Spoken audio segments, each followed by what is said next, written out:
Hello दोस्तों, कैसे हैं आप सब। उम्मीद करती हूँ अच्छे और मस्त होंगे। प्यारे दोस्तों, आज की कहानी है घर बेचकर लिया शादी का लहंगा।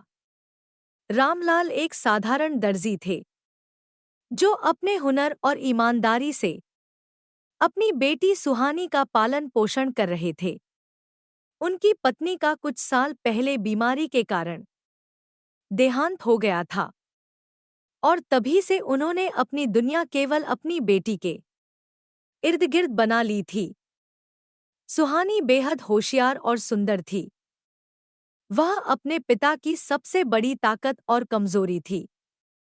रामलाल ने हमेशा अपने सीमित साधनों के बावजूद उसकी हर छोटी बड़ी जरूरत पूरी की। उनके लिए सुहानी की खुशियां ही सब कुछ थी। समय बीतता गया और अब सुहानी की शादी की उम्र हो गई थी। रामलाल ने अपनी बेटी के लिए एक अच्छा रिश्ता ढूंढा। दूल्हा एक पढ़ा लिखा युवक था जो एक अच्छे परिवार से था।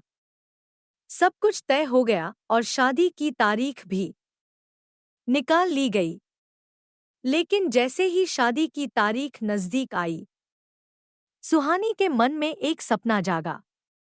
उसने अपने पिता से कहा, बाबा, मैं अपनी शादी में लाल रंग का वो भारी कढ़ाई वाला लहंगा पहनना चाहती हूँ, जैसा हमने पिछले हफ्ते बाजार में देखा था। रामलाल ने उस लहंगे की कीमत पूछी थी, 50,000 रुपए। यह रकम उनके लिए असंभव थी, लेकिन उन्होंने सुहानी को हंसते हुए कहा, ठीक है बेटी, तुम्हारा सपना जरूर पूरा होगा। रामलाल ने अपनी सारी बचत देखी, लेकिन वह केवल 20,000 रुपए ही जुटा सके। उन्होंने बाजार में और दोस्तों रिश्तेदारों से कर्ज मांगने की कोशिश की, लेकिन कोई भी उन्हें इतनी बड़ी रकम देने को तैयार नहीं हुआ। उन्होंने अपने पुराने सिलाई के ऑर्डर बढ़ा दिए। दिन रात मेहनत करने के बावजूद वे केवल 5,000 रुपए और जोड़ पाए। शादी में केवल 1 महीना बचा था और रामलाल की चिंता बढ़ती जा रही थी। एक दिन सुहानी ने अपने पिता को उदास देखा। उसने उनसे पूछा, बाबा, आप इतने परेशान क्यों हैं? रामलाल ने जवाब दिया, कुछ नहीं बेटी, बस तुम्हारी शादी की तैयारियों में थोड़ा तनाव है। सुहानी ने महसूस किया कि उसके पिता कुछ छुपा रहे हैं। उसने सोचा कि कहीं लहंगे की बात ने उनके लिए मुश्किल तो नहीं खड़ी कर दी। उसने खुद से वादा किया कि वह अपने पिता पर कोई और बोझ नहीं डालेगी। रामलाल ने एक रात गहरी सोच के बाद एक बड़ा फैसला लिया। उनके पास जो एकमात्र मूल्यवान चीज थी, वह उनका छोटा सा घर था। यह वही घर था जिसमें उन्होंने अपनी पत्नी के साथ अपनी जिंदगी शुरू की थी और अपनी बेटी को पाला पोसा था। उन्होंने तय किया कि वह अपना घर बेच देंगे ताकि वह अपनी बेटी का सपना पूरा कर सकें। अगले दिन रामलाल ने अपने घर को बेचने का विज्ञापन दिया। कुछ दिनों में एक खरीदार मिला और सौदा तय हो गया। उन्होंने घर बेचकर जो रकम पाई, उससे उन्होंने सुहानी के लिए वह लहंगा खरीदा और शादी की बाकी तैयारियां पूरी की। शादी के दिन सुहानी ने जब वह लहंगा देखा तो उसकी खुशी का ठिकाना नहीं रहा।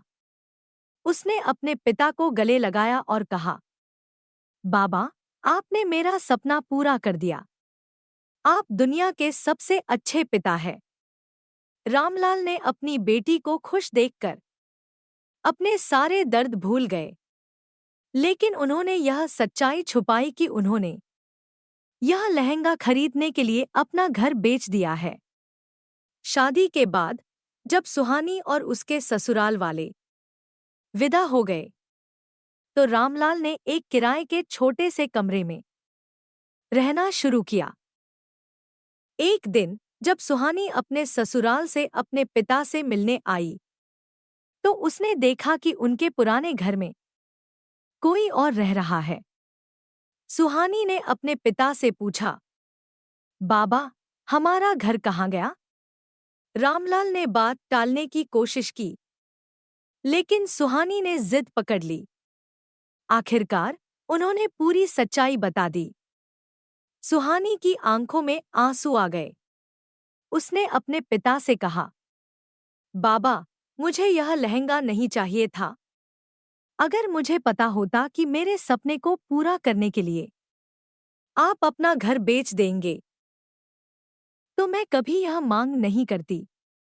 रामलाल ने उसे शांत किया और कहा, बेटी, एक पिता के लिए उसकी बेटी की खुशियां सबसे बड़ी चीज होती हैं। घर तो फिर से बन सकता है, लेकिन तुम्हारी शादी के सपनों को पूरा करना मेरे लिए सबसे जरूरी था।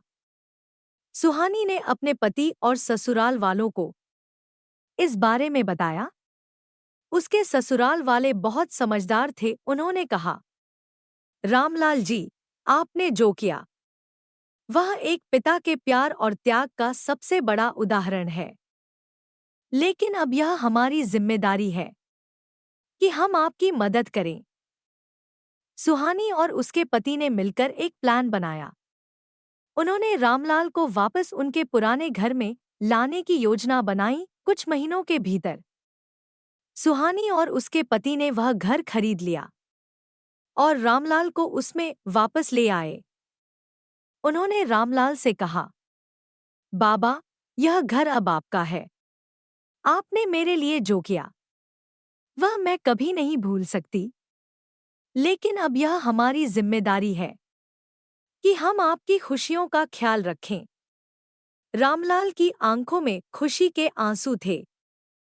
उन्होंने अपनी बेटी और दामाद को गले लगाया और कहा, तुम दोनों ने आज यह साबित कर दिया कि रिश्तों की ताकत सबसे बड़ी होती है। यह कहानी हमें सिखाती है कि त्याग और प्रेम सबसे बड़े गुण हैं। परिवार और रिश्तों में बलिदान का महत्व होता है, लेकिन असली खुशी तब होती है जब हम एक दूसरे की भावनाओं और जरूरतों का सम्मान करते हैं। खुशियां भौतिक चीजों से नहीं, बल्कि उन रिश्तों से आती हैं जो हमें जीवन की सच्ची कीमत सिखाते हैं। प्यारे दोस्तों, यह कहानी यहीं पर समाप्त होती है। आपको यह कहानी कैसी लगी? कमेंट बॉक्स में जरूर बताएं। अगर आपको हमारी ये कहानी पसंद आई हो तो कृपया हमारे वीडियो को लाइक, शेयर और चैनल को प्लीज सब्सक्राइब जरूर कर लें। इससे हमें मोटिवेशन मिलता है और आप तक ऐसी ही मजेदार कहानियां सबसे पहले पहुंचती रहेगी। प्यारे दोस्तों, नमस्कार।